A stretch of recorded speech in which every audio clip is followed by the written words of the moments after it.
오후 시간에 때를 따라 돕는 은혜, 때를 따라 돕는 은혜라는 제목으로 잠시 다시 말씀을 드리겠습니다. 우리가 오전에 도움이라는 단어, 돕다라는 단어를 묵상을 했는데요. 그 말씀을 조금 더 깊이 생각을 할 수 있는 본문 중에 하나가 우리가 잘 알고 있는 이 히브리서 4장의 말씀이라고 생각이 듭니다. 어, 도와주세요라는 말이 더 쉬울까요? 내가 도와줄게라는 말이 더 쉬울까요? 둘 다 어렵죠. 둘 다 잘 안 하는 말이잖아요. 그런데 사실은 도와줄게는 좀 할 수도 있어요. 아이, 걱정하지 마. 도와줄게. 그런데 그 두 개의 단어를 놓고 보면 도와달라는 얘기는 잘 못해요. 도와주세요. 그럼 내가 뭔가 좀 부족한 것 같은 느낌도 자꾸 들고, 목사님들도 성경을 연구하고 하나님 마음을 읽어가는 사람들이니까 정말 하나님의 뜻을 잘 알 거 아니에요? 그러니까 목사님들끼리도 잘 돕고 잘 도와주고 그럴 것 같은데, 또 자존심들이 얼마나 센지 몰라요. 도와달라는 얘기 안 해요. 좋은 얘기만 하죠. 힘들고 어려운 얘기는 절대 안 하는 겁니다. 성경은 우리가 오전에 들은 것처럼 우리 인간이 도움이 필요한 존재라는 사실이죠. 그래서 그 인간이라는 자체도 도와주고 도움을 받는 존재이지만, 그게 왜 그러냐면 하나님의 창조 원리를 따라서 하나님은 하나님의 도움을 받는, 하나님을 의지하면서 살아가야 하는 존재로 부르심을 받았다는 사실이에요. 근데 인간이 하나님보다 더 똑똑하다고 생각을 하고 하나님처럼 살 수 있다고 생각하는 그 마음 한켠에는 나는 혼자 살 수 있어, 절대 혼자 살 수 없는 자기 자신을 이제 적나라하게 발견하기 시작할 때 비로소 그 자리에서 믿음이 뭐구나, 하나님이 뭐구나, 돕는다는 게 뭐구나, 이런 것들을 생각하게 되는 거죠. 여기 있는 이 말씀은 우리가 목사님들을 통해서 자주 듣는 말씀이기도 한데, 또 다시 한번 우리에게 들려지는 이유가 뭘까? 그것을 여러분들이 따라가면 좋겠고, 몇 가지 단어를 소개하는데 그 단어들 중에 여러분 가슴에 콱 오는 단어가 있다면 그 말씀이 은혜인 줄로 믿고 그 말씀에 순종하고 의지하여 승리하시기를 바랍니다. 어, 우리의 우리의 연약함을 동정하지 못하실 이가 아니다라는 말이 15절에 있습니다. 연약함. 이 아스테네이아라는 연약하다라는 것은 부족함, 약함, 그리고 무능함을 의미합니다. 성경이 인간을 바라볼 때 제일 적나라하게 말하는 게 죄잖아요. 우리가 죄인이다. 우리 근본적인 문제는, 인간의 근본적인 문제는 죄입니다. 그런데 구원받은 이후에도 우리는 여전히 연약하다는 사실이에요.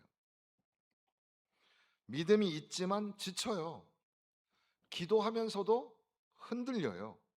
말씀을 들어도 두려움이 찾아오고, 하나님을 사랑한다고 하지만 시험 앞에서 마음이 약해지기도 한다는 겁니다. 히브리서의 이 편지를 받는 사람들이 그랬습니다. 유대인이었고, 그러나 예수님을 만나게 되어서 예수님을 복음을 들었고 예수님을 믿고 그리스도인이 되었는데, 그런데 핍박이 있는 거예요.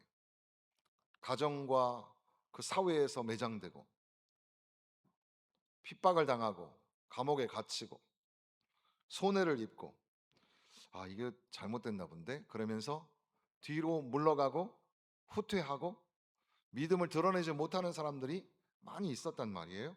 그래서 히브리서는 저자가 분명하게 등장하지 않으면서 그렇게 후퇴하고 있는, 두려움으로 믿음에 후퇴하고 있는 사람들을 향하여 주어진 복음의 메시지입니다. 그래서 처음부터 예수, 예수, 예수, 마지막까지 예수를 바라보자, 이런 말씀이 담겨져 있습니다. 예수는 천사보다 탁월하고, 예수는 모세보다 탁월하고, 예수는 제사장 아론의 대제사장직보다 탁월하신 제사장이시고, 예수는 성막의 원형이고 예수는 제사의 원형이며 예수 믿음의 주여 온전하게 하시는 분이신 예수를 바라보자. 바로 이게 히브리서입니다. 흔들리고 있는 사람들을 향하여 여러분에게 대제사장이 계십니까? 우리 안에 주님이 계시는가?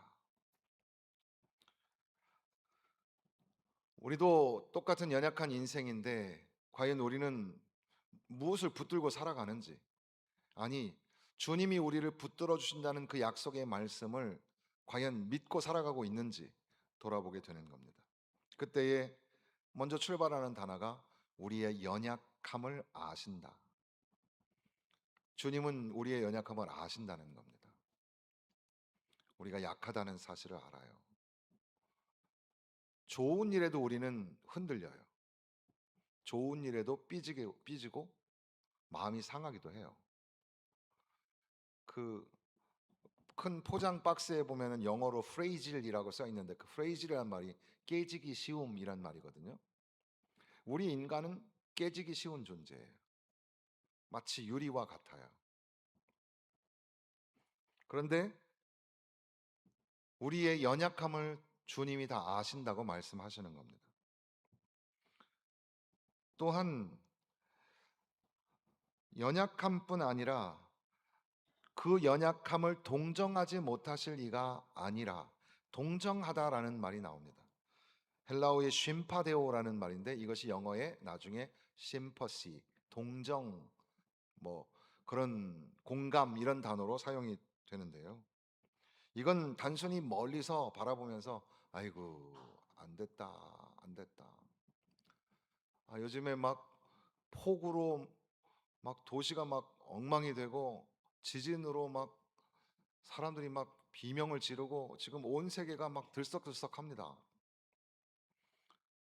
그래서 지금 일기예보 하는 사람들이 막 긴장을 하는 게 13호 태풍과 15호 태풍이 일본을 치고 중국을 쳤는데 딱 그 중간에 우리가 있잖아요. 근데 그 나라들을 덮었던 그 수증기와 구름이 지금 우리나라 위에 조용히 있대요. 그래서 우리가 지금 긴장을 하고 있는 거예요. 뭐가 터질래나. 근데 그런 보도를 보면서 아이고 안 됐다. 아이고 어떡하나 이렇게 그것도 저 불쌍히 여기는 마음이긴 합니다만 여기 말하는 동정이라는 것은 그 고통과 연약함과 아픔에 깊이 공감한다는 뜻입니다. 뼈저리게 예수님은 친히 인간의 고통을 배우셨고 당하셨습니다. 배고파 하셨고 목마름을 아셨습니다. 피곤했고 배신을 경험했습니다. 오해도 받고 버림도 받습니다. 눈물을 흘렸으며 고통 속에 비명을 질렀습니다. 인간처럼 말이죠. 모든 일에 우리와 똑같이 시험을 받으신 이로되 죄는 없으시니라. 예수님은 우리의 연약함을 아시지만 그 죄에 굴복하지 아니하고 그 모든 고난을 친히 담당하셔서 우리의 구원을 이루신 분. 그분은 우리의 연약함을 아시고 깊이 동정하시는 분. 그리고 또한 우리가 또 생각하게 되는 단어는 담대히라는 말도 나옵니다. 16절의 끝에 보면 은혜의 보좌 앞에 담대히 나아갈 것이니라. 이 담대히는 파레시아라는 말인데 자유롭게 거리낌 없이 확신을 가지고 접근하는 것을 의미합니다. 그런데 이 담대함은 나에 대한 확신이 아니고 그 상대에 대한 확신입니다. 그러니까 이 성경에서 말하는 확신은 내가 용기를 내고 내가 담대하게 해서 나아가는 그런 확신이 아니라 그리스도에 대한 확신, 그가 나의 구주시며 그가 은혜의 보좌가 되시며 그가 나를 도우실 분이라는 사실을 확신하는 그런 마음을 가지고 담대히 나아간다. 그런 의미입니다.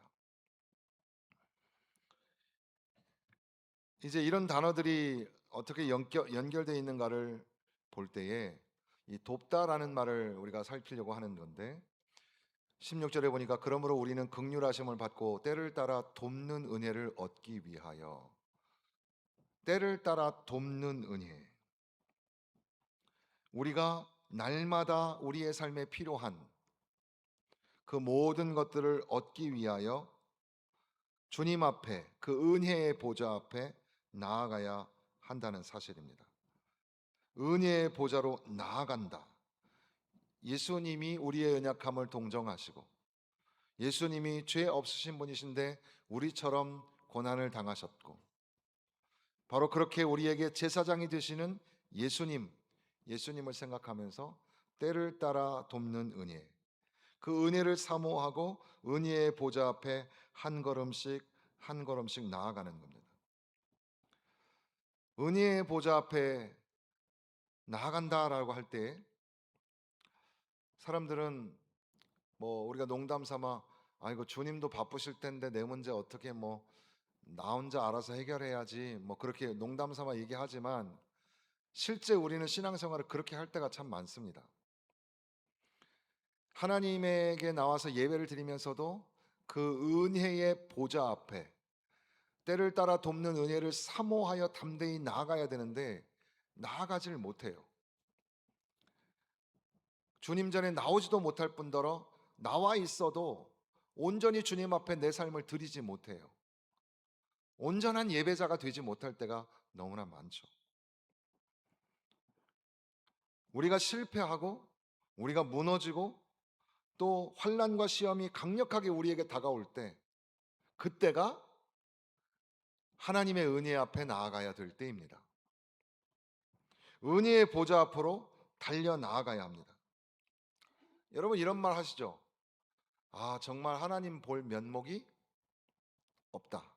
진짜 내가 이번에 하나님 볼 면목이 없다. 이런 말 하시죠? 자, 그러면 다시 물어보겠습니다. 여러분 전에는 그러면 하나님 볼 면목이 있으셨습니까? 우리는 사실 하나님 볼 면목이 항상 없어요. 항상. 그 면목과 체면 가지고 하나님 앞에 나아갈 수 없어요. 그냥 우리는 가야 돼요. 하나님의 은혜의 보좌 앞에 달려나가야 돼요. 때를 따라 돕는 은혜를 주실 그분 앞에 나아가야 하는 겁니다. 처음부터 은혜였습니다. 처음 받은 것도 은혜였고 지금까지 온 것도 은혜였고 마지막까지 우리가 붙들어야 될 것은 하나님의 은혜. 그 은혜를 받아야 우리가 살잖아요. 하나님의 은혜를 사모하여 주님 전에 나오고 하나님의 은혜를 만나기 위해서 말씀을 듣고 하나님의 은혜가 소중하니까 봉사도 섬김도 하는 겁니다. 하나님의 은혜. 그 은혜의 보좌 앞에 담대히 나아가야 하는 거죠. 긍휼하심을 받고 은혜를 얻기 위하여, 이렇게 긍휼과 은혜가 등장하는데 어떤 학자는 긍휼이라는 단어는 죄 때문에, 그 은혜라는 단어는 연약함 때문에 있다고 그래서 연결을 해서 설명을 하는 사람도 있습니다. 우리에게 긍휼하심이 필요합니다. 우리가 죄인이기 때문입니다. 우리에게 은혜가 필요합니다. 우리가 연약하기 때문입니다. 우리는 죄인이며 우리는 동시에 연약한 존재이지만 긍휼하심을 얻기 위하여, 돕는 은혜를 얻기 위하여 하나님의 은혜의 보좌 앞에 담대히 달려나가고 뛰어나가야 된다는 사실이죠.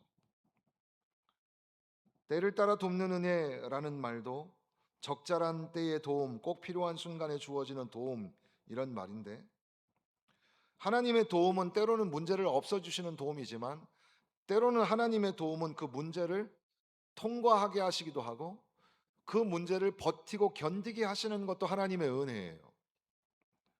때로는 바다를 가르시고 때로는 바다 위를 걷게 하십니다. 폭풍을 잠잠하게 하시고 배가 침몰하지 않도록 하셔요. 그런데 한편으로는 그 물 위를 걸어가던 사람이 물에 빠지게도 하셔요. 물에 빠질 때 어떻게 해야 합니까? 주여 나를 건지소서. 베드로가 내민 손보다 주님이 붙잡으신 손이 훨씬 빨라요. 물 위를 걷는 방법 아십니까? 물을 딱 발을 대시고요. 한 발이 빠지려 그러면 다음 발을 대고, 다음 발을 대면, 이렇게 되면 무리를 걸으시 무리를 걷는 것 자체가 불가능하죠.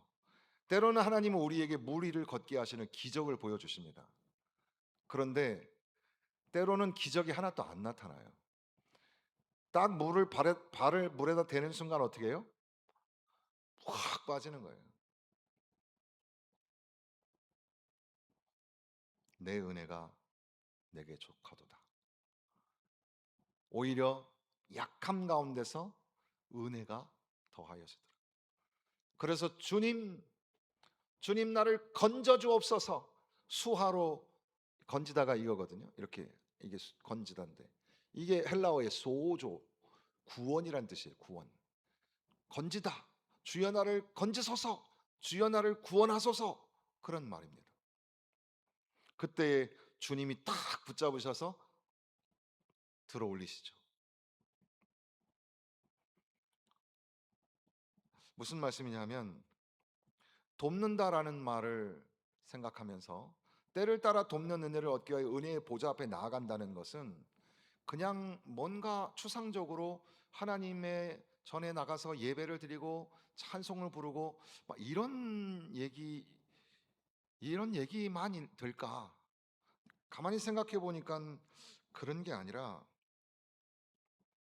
이 도움이라는, 돕는다 하고 할 때 이 도움의 헬라어가 필요한 순간에 구원을 가리키는 단어예요. 부르짐에 해당되는 그런 SOS를 청하는 거입니다. 애가 넘어졌어요. 애가 논리적으로, 내가 가다가 걸려서 넘어졌지, 이게 바닥이 안 좋네, 또는 내가 신발이 좀 잘못됐으니까 엄마한테 신발을 하나 새로 사달라 해야 되겠다, 이렇게 하나요? 애는 딱 넘어지면 어떻게 하죠? 엄마부터 하죠. 거기에는 논리도 없고 아무것도 없어요. 그냥 앙 하고 울면은 엄마가 알아서 다 해줘요.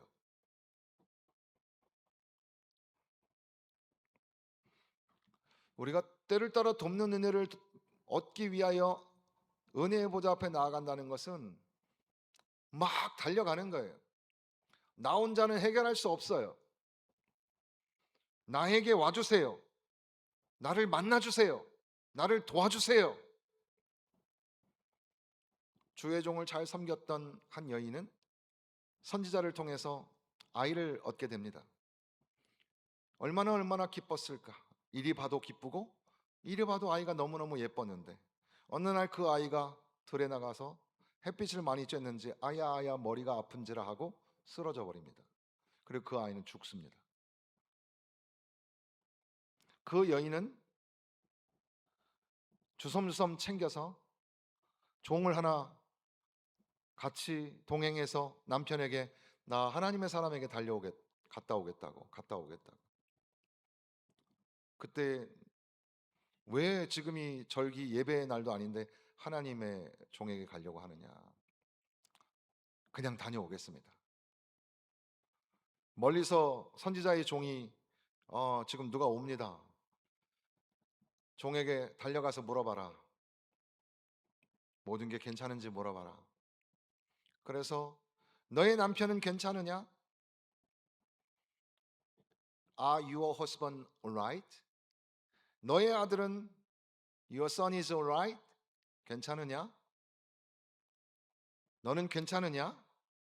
그때에 모든 것이 형통함이니이다.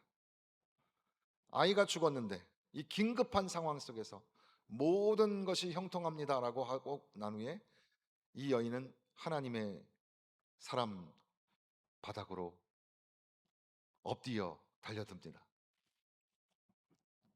깜짝 놀라서 종이 물리치려고 하지만 이 여인의 깊은 심중에 고통이 있음을 하나님의 종은 알게 되죠.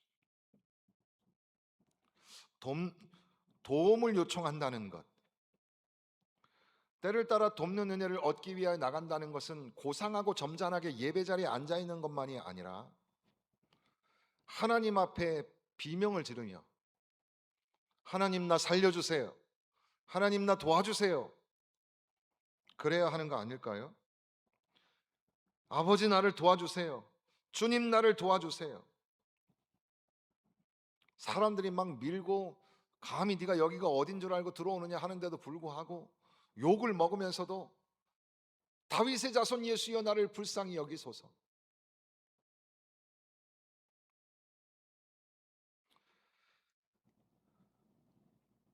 자, 은혜의 보좌 앞에 담당히 나아갈 때, 그럼 결국 우리가 오전에도 묵상했던 것처럼 나의 도움, 주가 나의 도움이 되셨습니다. 우리의 도움은 예수 그리스도이십니다.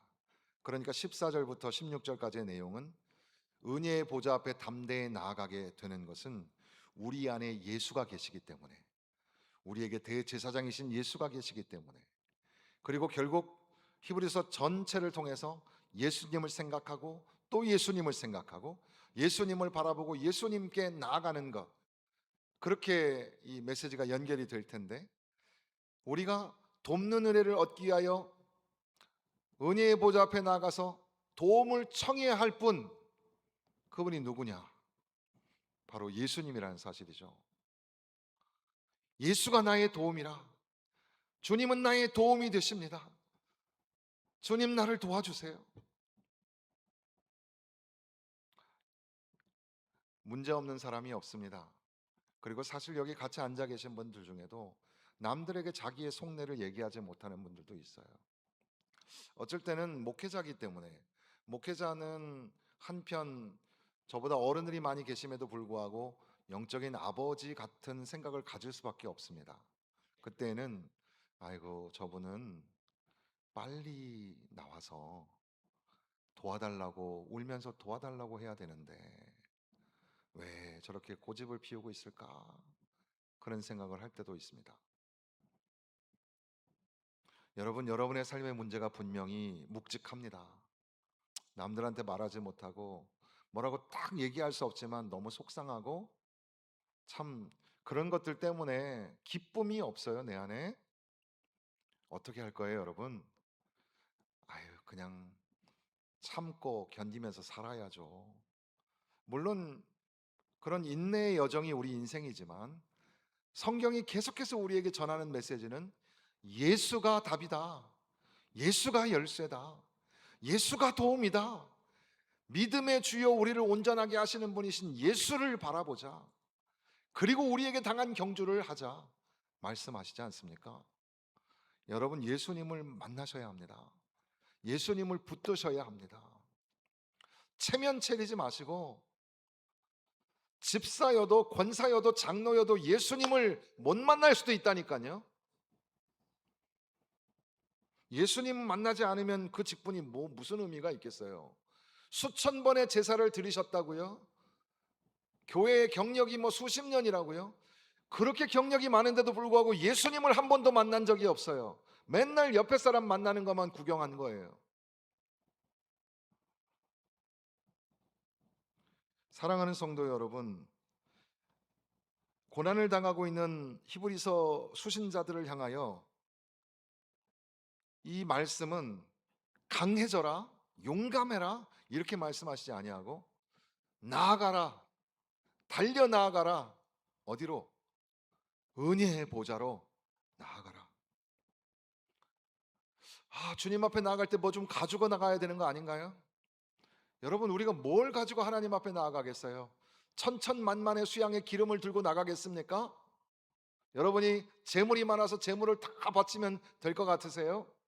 하나님은 아무것도 원하시는 게 아니에요.